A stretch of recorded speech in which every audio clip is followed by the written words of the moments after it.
ku izina rya data n'irya mwana n'irya mutima mweranda, amen. Bene wacu dusangiye ukwemera muri Yezu Kristu, ndabaramukije mu izina rya Yezu Kristu, nituge Kristu.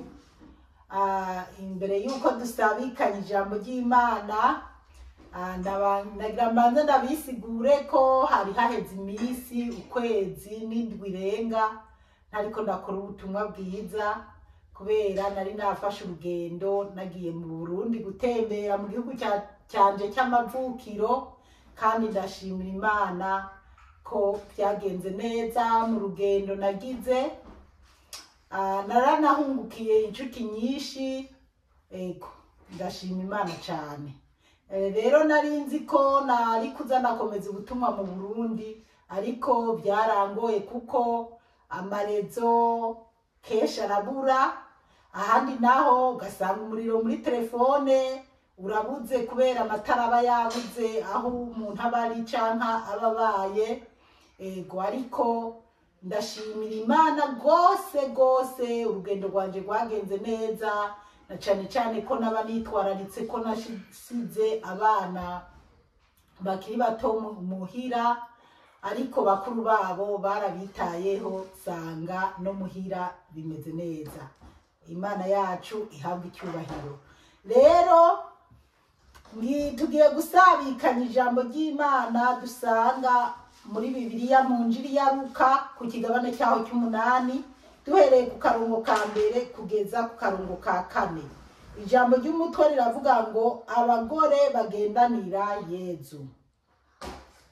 Hanyuma rero Yezu agenda mu bisagara no mu mihana, yigisha yongera amenyesha inkuru nziza y'ubwami bw'Imana, kandi bamwe 12 bari kumwe nawe, cyo kimwe n'abagore bamwe abari barakijijwe amashinga n'indwara, aribo Mariya ariwe yitwa Madalena, yari yavuyemwo amashitani 7. Yohana umugore wa Kuza yari umubwiriza wa Herodi, Suzana n'abandi bagore benshi bama babafashisha ibyabo. Ishengero rinini rirakorana, mbere n'abandi bavuye mu bisagara byose baza bamugana, nawe ababwira akoresheje uyu mugani ati: bene wacu muri Yezu Kristu, iri ni ijambo ry'Imana, dushimiye Imana, aleluya. Bana b'Imana rero, hari umugani bagira batubwire Yezu yavuze, ariko ubu nawe tuzoca tuwukurikizako. Rero reka tuzirikane aya majambo tumaze kumva. Ijambo ry'umutwe riravuga ngo abagore bagendanira Yezu. Aleluya, amen. Abagore bagendanira Yezu. Mbewe wowe urimo muri abo bagore bagendanira Yezu? Uno munsi ndiko ndavuga ubutumwa bwiza, ni ku munsi wa Mungu. Mvuye gusenga, ariko odizo basikira kwa mbere canke kwa kabiri. Rero ijambo ry'Imana badusomeye, twasomewe mu aho Yezu yarungika abigishwa biwe 12 bakagenda ari 2. Rero uko Yezu yari yatoye abigishwa 12 bari abagabo, twumva amazina yabo, bari abagabo. Hari igihe rero usanga abantu bariko barahazana ku ivuga y'ubutumwa ry'abagore, ukamenga umugore ntakwiye kuja imbere y'ishengero wavuga ijambo ry'Imana canke avuga inkuru nziza. Ariko Yezu Kristu n'abagore yarabahaye kuvuga ijambo ryiwe, kuvuga ubutumwa bwiza. Reka rero turabe, kuko ngaha batubwira ngo abagore bagendanira Yezu. Akarongo ka mbere karavuga ngo hanyuma rero Yezu agenda mu bisagara no mu mihana, yigisha yongera amenyesha inkuru nziza y'ubwami bw'Imana, kandi bamwe 12 bari kumwe nawe. Rero ngo Yezu agendagenda mu bisagara no mu mihana, agenda aravuga ijambo ry'Imana, agenda arigisha inkuru nziza mu bigwati hose, abantu bakamwumviriza. Ariko baratubwiye ngo babandi 12 bari kumwe nawe, babandi 12 bari kumwe na Yezu Kristo. Aleluya, amen. Rero aba 12 bobo barasiguritse n'izijya ntumwa ziwe 12, harimo na Yuda yahavuye amuhemukira. Turabandanya. Kabiri, co kimwe n'abagore bamwe abari barakijijwe amashinga n'indwara aribo. Murumva abana b'Imana rero ko ngo harimo n'abagore bamwe noneho bagira batubwire ngo bari barakijijwe amashinga, amadayimoni, bari barakijijwe abo Yezu yari yarakijije amadayimoni, yarakijije amashinga.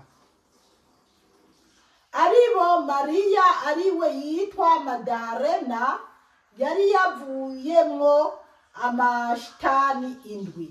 Ngo hari mwabo bagore bagendanira Yezu, harimo ngo abagore bavuze bamwe ntibashimye kubavuga bose, ariko baravuze ngo harimo Mariya Madarena. Rero bana b'Imana, mutugaruka tuniyumvire cyane.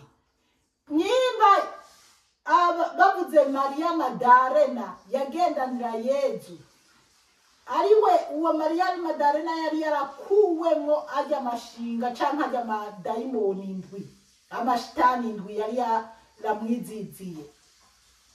Kandi Mariya Madarena ni wa wundi yagiye kare ku mva ya Yezu Kristo, agasanga imva ya Yezu irangaye, akavugana na Yezu. Mariya Madarena niwe muntu wa mbere Yezu yatanguye kwiyereka igihe yari yazutse. Niyo mpamvu rero abadamu natwe dufise uruhara runini rwo kuvuga ijambo ry'Imana. Hari ahantu usanga abantu bariko barakekeza abadamu ngo ntibakwiye kuba abapasiteri, ngo ntibakwiye kuja ku ruhimbi ngo bavuge nagira ngo gusoma misa, mugabo umudamu araja hajya kuri altari agasoma misa, ariko ntashobora guhereza, kuko hariho n'abadiyakoni batoza badafata ujya mubiri wa Yezu ngo bawuhezagire canke se bawuvugira ko amajambo nk'uko abapadiri babyatiriwe bagomba kubikora. Hariho amabanga baba barahawe, rero n'abandi batakwiye gukora nk'ibyo padiri runaka canke nk'uwabiherewe uburenganzira. Rero abo badamu rero nabo kuja imbere y'ishengero bakavuga ijambo ry'Imana, ntabwo dukwiye kubacira kwiteka canke se ntimukwiye kuducira kwiteka. Abantu bumva ko atabagore bakwiye kuvuga ubutumwa bwiza. Abagore rero baravuga ubutumwa bwiza kubera Injili ya Luka irabitubwira. Uyu Mariya Madarena turamuzi neza mubo Yezu yatanguye kwiyereka. Rero nawe yari kumwe na Yezu Kristo n'aba batumwa 12 bagiye mu butumwa bwa Yezu Kristo. Turabandanya. Gatatu bavuga ngo Yohana umugore wa Kuza yari umubwiriza wa Herodi. Ngo Yohana umugore yitwa Yohana, kandi uyu Yohana burya ntibakunda no kumuvuga cyane, ariko murumva yari umugore akomeye. Noneho nikimenya amenya ngo umugabo wiwe yitwa Kuza, ngo Kuza nawe yari umuvugizi wa Herodi. Herodi nawe yaba ari umwami akomeye muri Isirayeli. Herodi yari umwami, Kuza nawe yari umuntu w'umwishikira kwa Herodi, ari umuvugizi akomeye wa Herodi. Mugabo uyu mugore wiwe Yohana yari mu bavuganira Yezu, yari mu bagendanira Yezu, yari mu bavuga ijambo ry'Imana, yaremera Yezu Kristo mu gihe kwa Herodi n'abandi bantu batitaho ijambo ry'Imana canke batitaho ibya Yezu Kristo. Niyo mpamvu no ngaha mw'isi abantu benshi bafise amahera bakize ibintu by'Imana ntibabyitaho, ariko yamara hariho n'abandi bakize mbese bujuje ariko bakunda ijambo ry'Imana, bubaha Imana, bagendanira Yezu Kristo, bavuga intahe ya Yezu Kristo. Hari n'abo uzosanga abatunzi bakomeye bakihaya ko babihawe na Yezu Kristo, ko batungishijwe na Yezu Kristo. N'abandi benshi rero bibereye muri ibyo by'isi babona ati nta yindi Mana atari amafaranga afise cyangwa ubutunzi mwifitiye, bakibagira ko bazopfa bigaherana n'iyi si, ariko umutunzi yabyifashemo neza azopfa akabandanya n'ubuzima butazigera buhera. Haleluya, amen. Ndakwipfuriza kugwanirira kuzoba mu batunzi bazogira ubuzima butazigera buhera. Ubu mutunzi, ndagusabiye ubu mutunzi no kwijambo ry'Imana. Mbega ubu mutunzi wubaha Imana, wubaha Yezu Kristo, umenya ko ibyo utunze wabihawe na Yezu Kristo, hamwe bitagutera isoni canke ngo bigutere ubwoba bwo gufashisha abandi, gufashisha itunga ryawe abandi.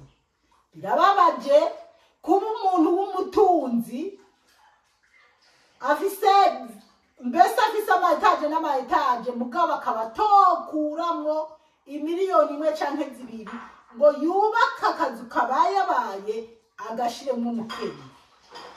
Rero mu gihe nzi ko hoba hariho abatunzi mu by'Imana yabahaye, bumva ko bosakarira umukene, bogurira itongo umukene, boha umutaha utacyafise nawe akaronka. Rero bana b'Imana duharanire ku by'Imana yaduhaye kubisangira n'abandi canke gufashisha abandi. Aha turabonye Ana, rero turaraba hari n'ubundi mugore bavuga yitwa Suzana.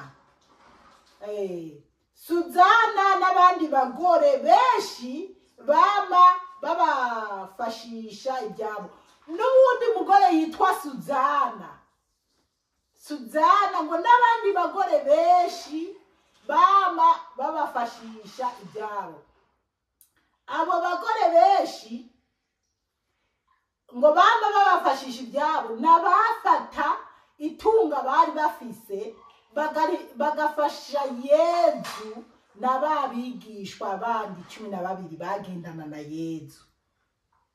Kuko Yezu wenyene arungitse intumwa ziwe yarababwiye ati nimutware n'isaho, nimugire ibindi mutwara, nimutware n'amahera, aho muzoshika hose bazobakira, bazobagaburira, nimwagera muze mubabwira amahoro muri uru rugo, mw'iyi nzu, k'uyu musozi, amahoro muri iyi quartier. Ngo nibanka kubishwa canke nibabafata nabi, Yezu yarababwiye ati muzoce muhava mbere ngo muze mugende mwikungumuye n'inkungugu yaho hantu, kugira umunsi bizoba byakomeye abo bantu ntibazokwitwaza ngo ntibabonye Yezu canke ngo ntibumvise ijambo ry'Imana. Oya, bonyene bo bazoba base kumviriza iryo jambo ry'Imana babibona. Nkuko n'uyu munsi abavuga ubutumwa tuvuga ubutumwa bamwe bakatwumva abandi bakadutera amabuye ariko ku munsi w'urubanza ntuzitwaza ngo kubera ngo ubutumwa numvise buburiko buravuga Zipora ngo niyo mpamvu ngo ntamwemeye ngo ntabwumvirije kubera ubutumwa bwariko buravuga padiri runaka canke pasiteri runaka ngujya nawe yari umunyamafuti kunugu ngo niyo mpamvu ntabyumvirije oya umviriza ubutumwa bwiza kandi nk'uko bavuze ngo n'abandi bagore benshi bafashisha ibyabo intumwa niko nawe ubutumwa bwiza ubwumvise bukakugirira akamaro buhe mugenzi wawe ndazi neza hari abantu badashaka ko abandi babarungikira ubutumwa bwiza mugabo wewe niba wafatira ijambo ry'Imana niko navuga mugabo ari uko nawe waryumvise ukumva rigufitiye akamaro ubwo utireka ndarihe mugenzi wanje wumva atakamaro rigufitiye nturitange kuko hariho abavuga ubutumwa cyangwa umuntu akaba yovuga ubutumwa ukabwumviriza ukumva ati ubu butumwa ubu oya ni ubwinda uya ariko arishakira inda ibyinda yishakira amafaranga ariko arishakira ubutunzi uru n'urucuruzwa rwo kuyiheka inyuma y'ijambo ry'Imana ukumva nta bintu birimo nta kirimo pe ubwo ntuzobutange uzoba ubwo uzumva nawe wagaye ntuzobuhe bagenzi bawe ariko niwumva hari icyo byagusigiye butange gutyo nawe uzoba uri kuravuga ijambo ry'Imana uzoba uri kurakorera Yezu Kristo nk'uko aba badamu babigenza abadamu rero ntitukisuzugure ntitukisubize inyuma twumve ko Yezu Kristo natwe yadutoye kugira tuvuge ubutumwa bwiza hajya Yezu Kristo yatoye bajya abantu b'abagabo nuko Yezu Kristo umuntu w'umugabo keshi arabangutse ntaza guhinahina ngo ariko aroza ibyombo canke ariko arategura abana canke aragira iki bajya bari babangutse mugabo hariho n'abagore babangutse kandi hariho abakenyezi bovuga ijambo ry'Imana canke bavuga ijambo ry'Imana gusumba abo bagabo ariko baba bagabo baba bakenyezi canke abakobwa bakiri bato twese turahamagarirwa kuvuga inkuru nziza kumenyesha ijambo ry'Imana kuko ari we wese rero turashima Yezu kuko atwereka ko Maria Madarena kimwe cyo turamubonye mwaba bahora bagendanira Yezu ikindi nacyo turanamubona kumva ari we wa mbere yagiye kuraba imva ya Yezu akanamwiyereka akarongo kanyuma ka kane kavuga ngo ishengero rinini rirakorana abantu benshi ngo barakorana mbere n'abandi bavuye mu bisagara byose baza bamugana nawe ababwira akoresheje uyu mugani ngo ishengero rinini rirakorana ngo n'abandi benshi baza ari benshi bagana Yezu Kristo ngo nawe ngo arabigisha ngo mu migani hari umugani tuzoca dukurikiza tuzokurikiza ko mu mugani w'umubibyi tuze twumva uwo mugani Yezu yagira avuge nabo tuze tuwuzirikane bana b'Imana rero ijambo ry'Imana umukama yampaye ngo dusabikanye uyu munsi tukarigarukiriza ngaha rero ababyeyi b'abamama ntitukitinye buriya no mu nzu yawe wowe mukenyezi no mu nzu yawe uravuga inkuru nziza ukabwira abana bawe ukabwira umugabo wawe hari igihe umugabo wawe yosubira inyuma cyangwa umugabo wawe ntiyibutse abana gusenga ntiyibutse umuryango gusenga burya cyane mu ngo abamama ni twebwe dufise uruhara runini rwo kwitaho umuryango, rwo kwitaho abana bacu. Ukabwira umutware wawe ati uyu munsi turakorana, dusengere hamwe n'abana, tukigisha abana gusenga, tukigisha abana Yesu Kristo wariwe n'icyamukuye mu ijuru. Gutyo nibaje no kwishuri murazi hari habiga amashure batiga mu ijambo ry'Imana, n'abandi biga ku mashure batokwinjira mu ishure ngo batangure kwiga batabanje gusenga. Rero bajya biga mu mashure atazi ijambo ry'Imana, badashira imbere ijambo ry'Imana, niri wowe muvyeyi w'umumama wo kwita abo bana bawe kugira ubereke ko nubwo kwishure badahera ku ijambo ry'Imana ariko ari ryo rya mbere. Umwana ukwiye kubyuka mu gitondo agasenga imbere yuko afata akayira ko kuja ku ishure canke kuja mu bindi bikorwa. Twitwararike rero kwigisha abana bacu, kwigisha imiryango yacu n'abagenzi bacu, gutyo niho tuzoronka amahoro canke niho tuzobona ubuhigo bw'ijuru. Umukama Imana bahezagire cyane, mwarahezagiwe n'Imana. Izina rya Data n'irya Mwana n'irya Mutima Mweranda, amen. Turagusenga Yezu, turakuninahaza.